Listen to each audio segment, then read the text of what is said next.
Hello friends, मेरा नाम विशाल है and welcome to my channel programming with Vishal.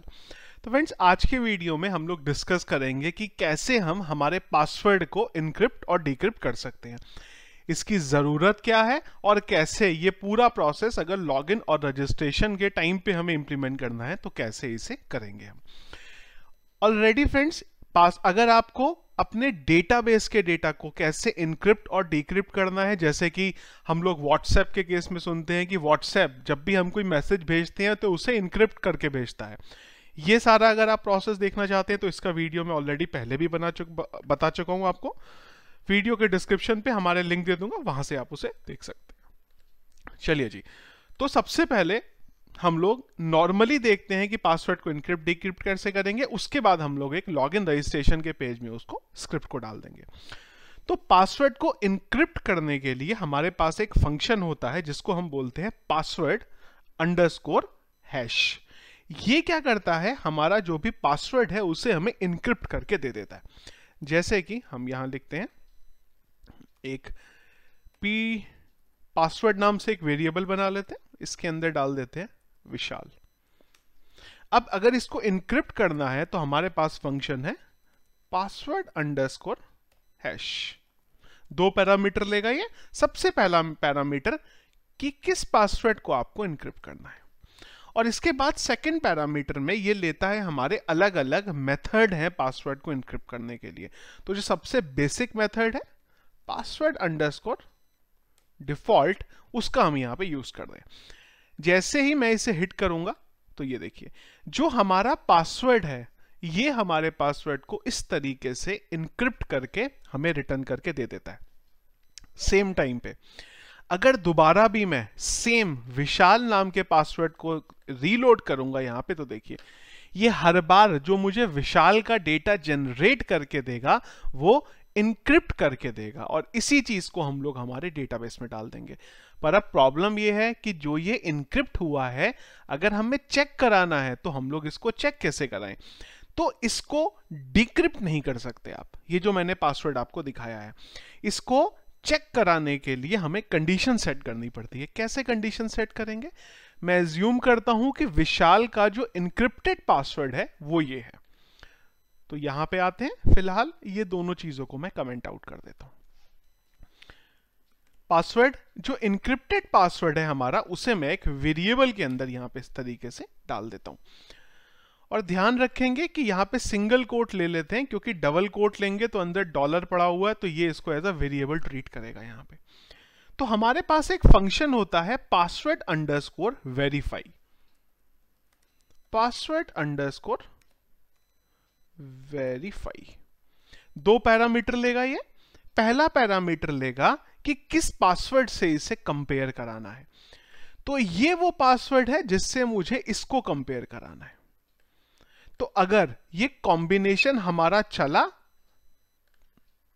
तो ये हमें 1 रिटर्न कर देगा, और अगर मैं यहां पे कुछ और डाल दूं और उसको कंपेयर कराऊं तो मुझे नहीं मिलता। तो ये मेथड हम लोग यूज कर सकते हैं पासवर्ड अंडरस्कोर वेरीफाई का। हमारे पासवर्ड को डिक्रिप्ट पॉसिबल नहीं है, पासवर्ड को चेक कराने के लिए कि जो इनक्रिप्टेड पासवर्ड है और जो ये वाला पासवर्ड है ये दोनों आपस में बराबर है कि नहीं है। तो ये कंप्लीट हमारा प्रोसेस है जो हमें फॉलो करना है। यहां पे अभी मैंने आपको जो PHP के फंक्शन है उनके थ्रू बताया है। अब सेम काम को हम लोग डेटाबेस से इंप्लीमेंट अगर करना है तो किस तरीके से करेंगे वो देख लेते हैं।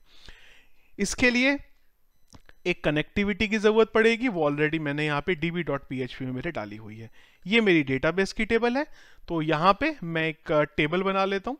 यूजर्स नाम की टेबल पहले से है पर इसमें फील्ड नहीं है, तो मैं एक यूजर नाम से टेबल बना लेता हूँ। छोटी सी टेबल बनाएंगे और इसमें 4 फील्ड हम ले लेते हैं, 4 कॉलम ले लेते हैं। जैसे कि आईडी हो गई मेरा, नेम हो गया हमारा, यूजर नेम हो गया हमारा, और पासवर्ड हो गया हमारा। ये पासवर्ड हम लोग इनक्रिप्ट करके डेटाबेस में डालेंगे। वेरकेर वेरकेर वेरकेर, और कुछ भी मैं साइज दे देता हूं यहां पे 50 50 50। ऑटो इंक्रीमेंट, सेव कर देते हैं। टेबल हमारी बन गई। अब सबसे पहले एक पेज बनाना पड़ेगा हमें, रजिस्ट्रेशन का पेज। तो मैं यहां आ जाता हूं, रजिस्ट्रेशन का पेज बना लेते हैं। सबसे पहले डेटाबेस की कनेक्टिविटी को इंक्लूड कराना पड़ेगा, तो मैं डाल देता हूं इंक्लूड db.php। एक हमें फॉर्म बनाना पड़ेगा, तो मैं यहां एक फॉर्म ले लेता हूं, मेथड पोस्ट कर देते हैं और इसके अंदर हमारा जो टेबल है वो ले लेते हैं। तो मैं एक टेबल डाल देता हूं जिससे कि यूआई मेरा थोड़ा सा यहां पे ठीक हो जाए।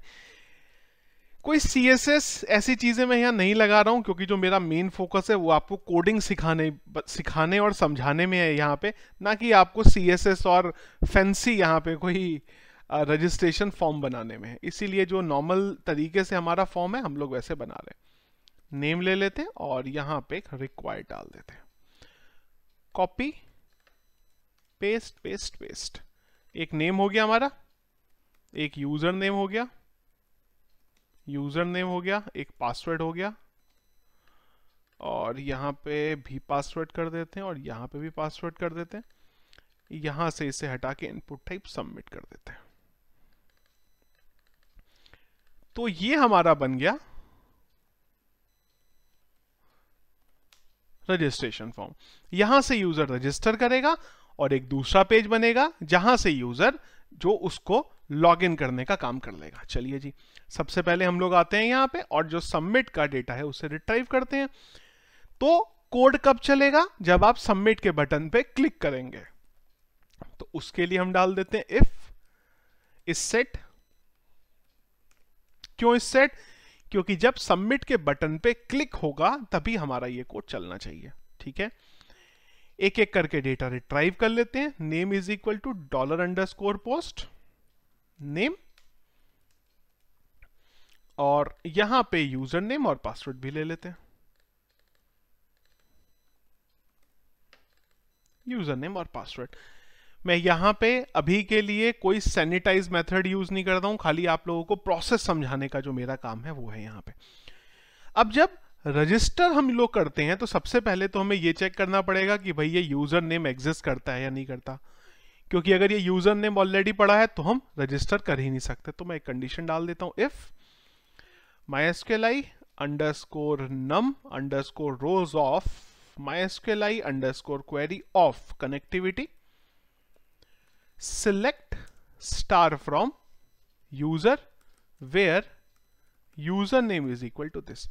अगर तो ये यूजर नेम जो हमने डाला है ये हमारे डेटाबेस में एग्जिस्ट करता है तब कुछ इधर क्वेरी चले, एल्स हम लोग इधर आ जाए। अगर एग्जिस्ट करता है तो हम यस प्रिंट कर देंगे, एल्स हम लोग नो प्रिंट कर देंगे। एक बार खाली इतना सा कोड चेक करके देख लेते हैं। मैं यहां पे कुछ भी डेटा डाल देता हूं, नो आ गया, बिल्कुल ठीक है। अगर यूजर नेम एग्जिस्ट करता है तो हम भी दिखा देते हैं कि user name already present, already exist, कुछ भी कर सकते हैं। और अगर वो एग्जिस्ट नहीं करता तो हम उसको इनक्रिप्ट कराएंगे। इनक्रिप्ट कराने का मेथड हमें ऑलरेडी पता है। हम यहां पे आएंगे और ये पासवर्ड की जो इंक्रिप्शन के साथ वैल्यू है इसको लेंगे और डेटाबेस में सबमिट कर देंगे। mysqli _query connectivity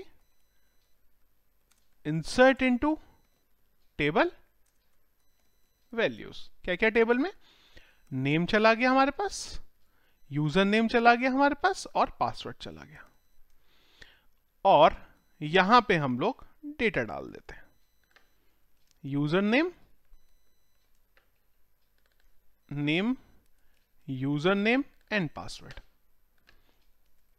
जब ये डेटा डेटाबेस में सबमिट हो गया तो हम लोग एक मैसेज दिखा देते हैं, थैंक यू। इस तरीके से चलते हैं, एक बार देखते हैं एग्जीक्यूट करके। तो मैं आया, मैंने डाला विशाल, यूजर नेम विशाल, पासवर्ड विशाल, सबमिट के बटन पे क्लिक करा, थैंक यू का मैसेज आया, डेटाबेस में गए तो पासवर्ड हमारा यहां पे इनक्रिप्टेड फॉर्म में डेटाबेस में चला गया। अब इसकी रिक्वायरमेंट क्यों है, इसका फायदा क्यों है? फायदा इसलिए है कि अब ये जो पासवर्ड हमारा डेटाबेस के अंदर गया है, अगर ये किसी को मिल भी जाए तो भी वो उस पर्टिकुलर यूजर के सिस्टम के लिए लॉगिन नहीं कर सकता।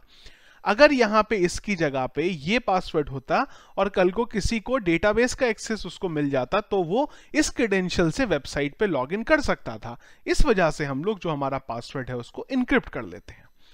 एक लॉगिन का पेज बना लेते हैं यहाँ पे, तो मैं इंडेक्स के पेज को ही लॉगिन का पेज बना लेता हूं। हम लोग इधर आते हैं, इस कोड की मुझे जरूरत पड़ेगी पासवर्ड वेरीफाई की, या हटा देते हैं, दोबारा कोड लिख लेंगे।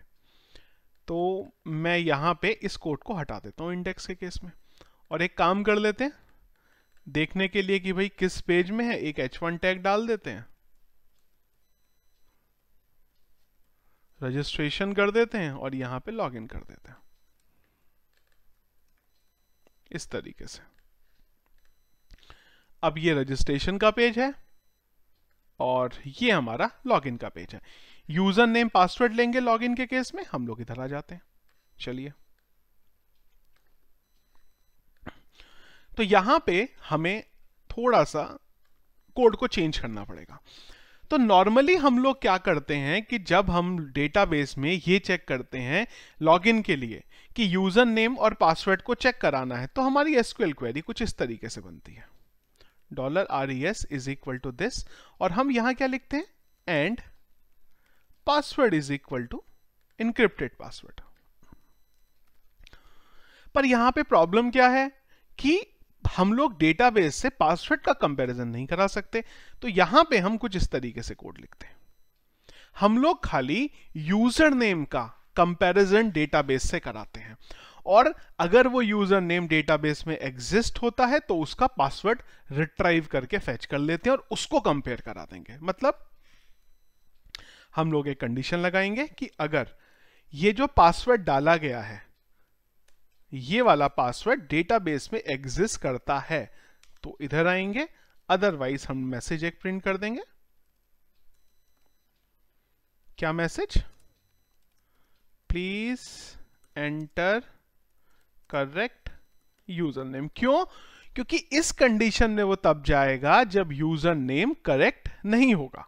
देखिए हम आए, अगर मैं कोई भी यूजर नेम डाल दूं तो वो ये दे देता है, और जो डेटाबेस में यूजर नेम है अगर मैं वो डालूंगा, अभी के लिए कुछ भी नहीं होगा क्योंकि हमने इस कंडीशन में कुछ लिखा नहीं है।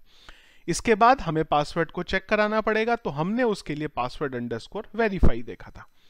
तो मैं एक वेरिएबल बना लेता हूं, verify is equal to password underscore verify. दो चीजें डालेंगे इसमें, पहली चीज जो यूजर ने पासवर्ड डाला है वो, और जो डेटाबेस के अंदर पासवर्ड पड़ा है वो। अब वो पासवर्ड फेच करना पड़ेगा, तो मैं डाल देता हूं row is equal to mysqli underscore fetch underscore associative. क्यों? क्योंकि डेटाबेस से डेटा फेच करना है, और इस रो को डेटाबेस का पासवर्ड मिल जाएगा, उसको हम लोग यहां पास कर देते हैं, दैट्स इट। इस तरीके से, और इसके बेस पे कंडीशन लगा देंगे कि अगर ये बराबर हुआ 1 के, इसका मतलब सब कुछ सही है, else echo please enter correct password. चलिए चलते हैं एक बार, और अगर इधर आ गए तो एक डन करके मैसेज प्रिंट करा लेते हैं। तो हम इधर आए, हमने मैसेज डाला, कुछ भी डाला, please enter correct user name correct डाला, पासवर्ड करेक्ट डाला, उसने बता दिया, और अगर यूजर नेम भी सही डाला और पासवर्ड भी सही डाला, विशाल विशाल। जब हमने करेक्ट डाला तो आइडियली हमारा कोड चलना चाहिए था, लेकिन नहीं चला। क्यों नहीं चला, एक बार चेक कर लेते हैं। मुझे लग रहा है कि रजिस्ट्रेशन के टाइम पे शायद डेटाबेस में हमारा डेटा प्रॉपरली गया नहीं है। एक बार इंसर्ट की क्वेरी को इको करा के देख लेते हैं।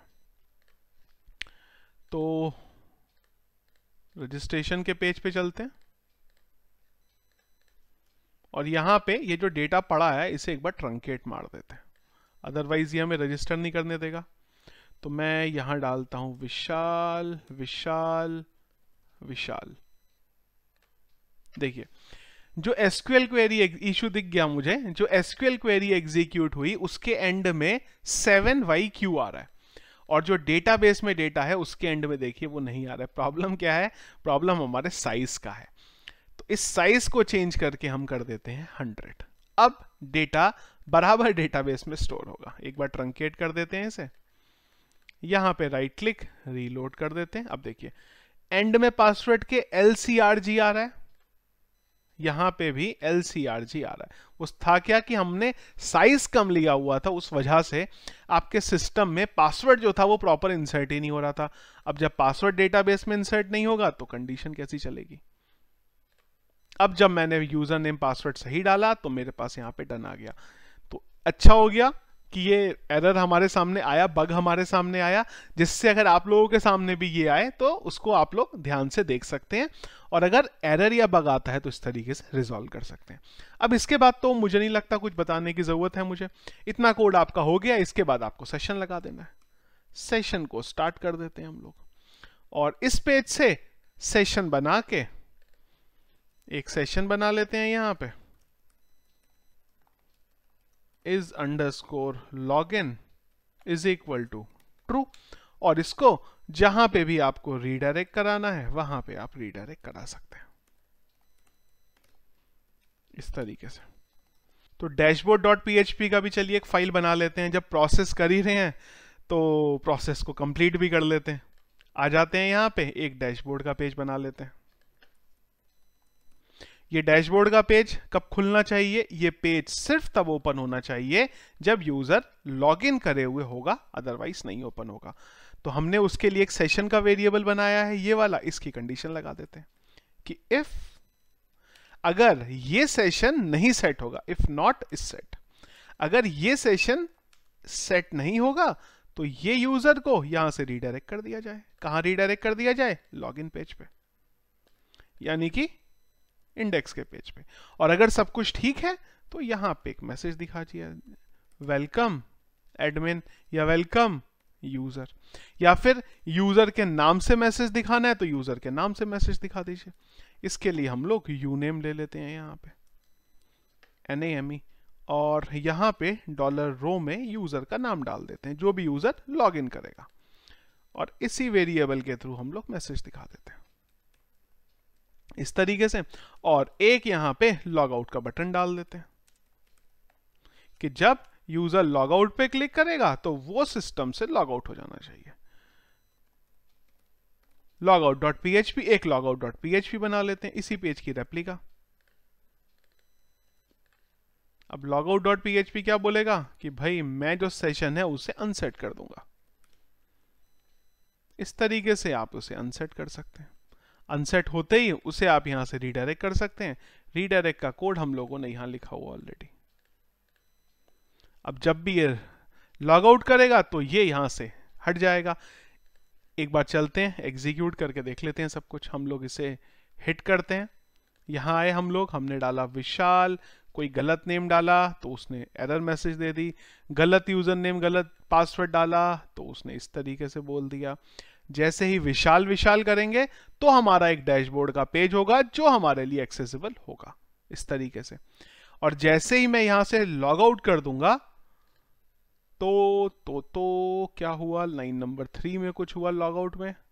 अच्छा, इसको हम लोगों ने बंद नहीं किया ठीक से। अब अगर मैं डैशबोर्ड के पेज को एक्सेस करने की कोशिश करूंगा तो मैं लॉगिन नहीं कर सकता। एक चीज और ध्यान रखेंगे कि जब मैं लॉगिन हो गया हूं तो अब मेरा इंडेक्स का पेज ओपन नहीं होना चाहिए, ना ही रजिस्ट्रेशन का पेज ओपन होना चाहिए।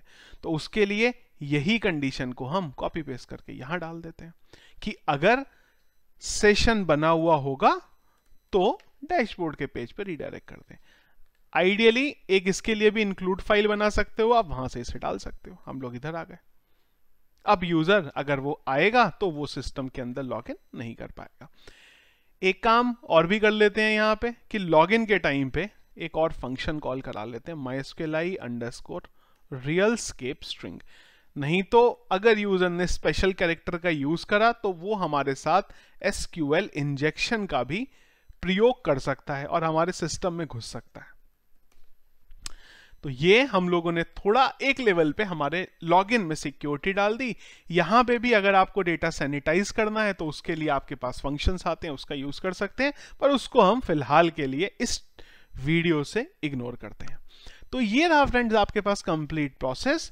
आप किस तरीके से अपने डेटाबेस में अगर कोई पासवर्ड है उसको इनक्रिप्ट करा सकते हैं और साथ ही साथ चेक के टाइम पे उसको वेरीफाई करा के चेक करा सकते हैं। तो आई गेस जो अभी तक आप लोगों का कोई कंफ्यूजन रहा होगा पासवर्ड को इनक्रिप्ट डिक्रिप्ट करने का, वो क्लियर हो गया होगा। और डेटाबेस में पड़ी हुई डेटा को अगर इनक्रिप्ट डिक्रिप्ट करना है वो मैं आपको पहले ही बता चुका हूं कि उस पर ऑलरेडी वीडियो हम लोग एक बना के देख चुके हैं।